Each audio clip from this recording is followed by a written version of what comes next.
Hello students, इस video में हम बात करेंगे कक्षा 9 के गणित के दूसरे अध्याय बहुपदों के विषय में, जिसमें पहला टॉपिक है बहुपदों के गुणनखंड ज्ञात करना। इसलिए उदाहरण यहाँ पे दिया गया है। बहुपदों का गुणनखंड उसी भांति होता है जैसा कि पिछली कक्षा 8 में आपको गुणनखंड सिखाए गए थे बहुपदों के। उसी भांति एक उदाहरण दिया गया है, ax + bx + 3a + 3b के गुणनखंड कीजिए। इसके उदाहरण समझने की सबसे सरल विधि यही है, ax + bx + 3a + 3b में से उन बहुपदों को सबसे पास रख लेते हैं जिनमें दो चीज़ें समान या कॉमन होती हैं। तो ax + bx दोनों में ही x कॉमन है, इसलिए x बाहर निकल आएगी, प्लस बचा 3a + 3b। इन दोनों में क्या कॉमन लिया जाए कि इस a + b की ही a + b ही आए, क्योंकि हमने जो x कॉमन लिया था वो इस कोष्टक में भी वही आना चाहिए जो इस कोष्टक में है। तो एक कोष्टक इसमें से 3 कॉमन ले लेंगे तो इसमें बचेगा a + b, जैसा कि पहले कोष्टक में है a + b, उसी तरह तो दो गुणनखंड निकल के आए, x + 3 और a + b। उसी तरह दूसरा उदाहरण यहाँ पे दिया गया है, x² - के x + y - xy के गुणनखंड कीजिए। उसी तरह x के पद एक जगह रख लिए जिनमें x कॉमन है, y वाले पद एक जगह रख लिए जिनमें y कॉमन है।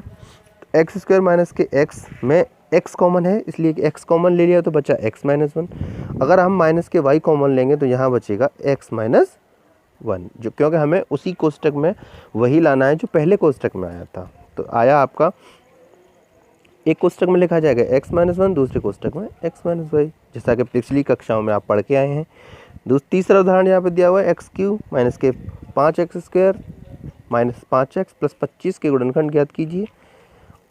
इनमें x² कॉमन है, x² कॉमन ले लिया तो कोष्टक में बचा x - 5 और माइनस के 5 कॉमन ले लिया तो x - 5। क्योंकि आप अगर -5 का गुणा अंदर की तरफ करेंगे इस ब्रैकेट में, जैसा कि त्यों ज्यों का त्यों प्राप्त हो जाना चाहिए आपको। x² - के 5 एक कोष्टक में लिख लिया, दूसरे में x - 5। चौथा उदाहरण यहाँ पे आपको दिया गया है, x² माइनस कोष्टक में a + 1/a × x + 1 के गुणनखंड कीजिए। माइनस के x का मल्टीप्लाई आप अंदर की तरफ करेंगे तो x² - के ax - 1/a × x + 1। इसमें से x कॉमन आ रहा है, इसलिए x कॉमन ले लिया तो ब्रैकेट में बचा x - a, और इसमें से 1/a कॉमन ले लिया तो बचा x - a। अगर यहाँ बच्चों की समझ में आपके में नहीं आता है कि x/a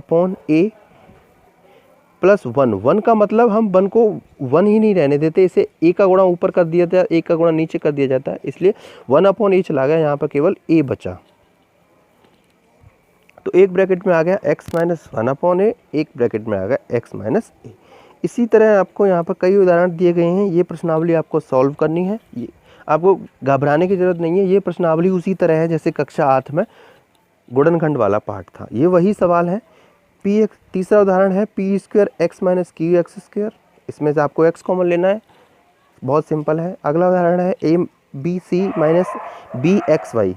पांचवा उदाहरण है 21x² + 63xy।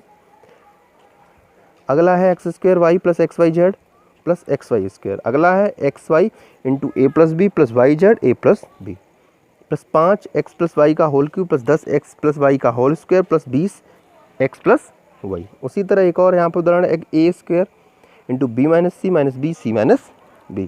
एक है √3a + √9b + √6। इसी तरह यहाँ पर जितने भी उदाहरण दिए गए ये आपको हल करने